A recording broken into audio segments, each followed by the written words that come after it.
चिंटू अपने कमरे में बैठा टीवी पर राइस स्टार का गेम प्ले देख रहा था। वो बड़े ध्यान से उसकी ट्रिक्स और वन टैप शॉट्स सीखने की कोशिश कर रहा था। तभी अचानक उसके पापा वाइट 444 कमरे में आते हैं। जैसे ही उन्होंने चिंटू को राइस स्टार का गेम देखते देखा, उनके गुस्से का ठिकाना नहीं रहा। वाइट 444 चिल्लाए, अरे तू मेरा बेटा होकर राइस स्टार का गेम देख रहा है? तुझे शर्म नहीं आती? निकालूं डंडा तेरे ऊपर? चिंटू डरते हुए बोला, पापा पर मुझे राइस स्टार अच्छा लगता है, वो आपसे अच्छा खेलता है। ये सुनकर वाइट 444 और भी आग बबूला हो गए। गुस्से में उन्होंने डंडा उठाया और चिंटू की पिटाई कर दी। बेचारा चिंटू रोता ही रह गया। जैसे तैसे वह भागकर अपनी माँ के पास पहुँचा, जो रसोई में खाना बना रही थी। माँ ने चिंटू को रोते देखा और पूछा, क्या हुआ बेटा, क्यों रो रहा है? चिंटू सिसकते हुए बोला, मम्मी मुझे राइस स्टार पसंद है, इसलिए पापा ने मुझे बहुत मारा। माँ ने उसे समझाया, देख बेटा, तेरे पापा और राइस स्टार दुश्मन है, इसलिए उन्होंने तुझे मारा।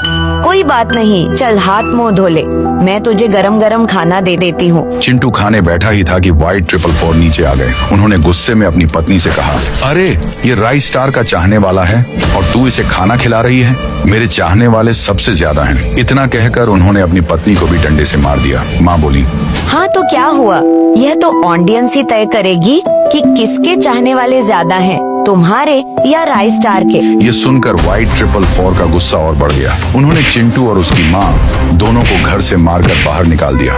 कूड़ेदान के पास बेचारे माँ बेटे रोते हुए रास्ते पर चल रहे थे। रास्ते में कूड़ेदान के पास बैठकर चिंटू बोला, माँ मुझे बहुत भूख लगी है, पापा ने खाना भी नहीं खाने दिया। माँ ने उसे दिलासा दिया, चिंता मत कर बेटा। फिर माँ ने कूड़ेदान से बचा खुचा खाना ढूंढा और चिंटू को दिया।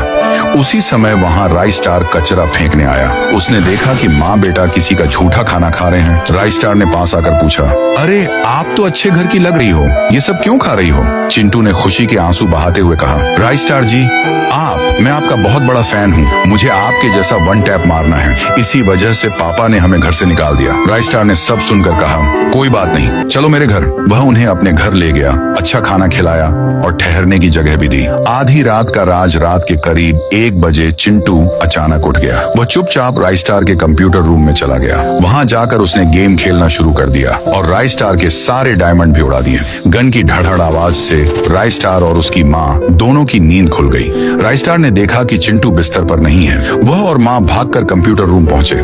माँ बोली, अरे बेटा ये तूने क्या कर दिया, अब तो राइस स्टार भी हमें घर से निकाल देगा। राइस स्टार ने गुस्से से चिंटू को देखा। चिंटू मासूमियत से बोला, माफ कर दो राइस स्टार जी, मैंने आपके डायमंड माइनस नहीं किए बल्कि बुइया भी मारी। ये सुनकर राइस स्टार थोड़े हैरान हुए मगर गुस्सा नहीं हुए, बल्कि बोले, ठीक है चिंटू, चल अब देखता हूँ तू कितना दम रखता है। 1v1 खेलते हैं।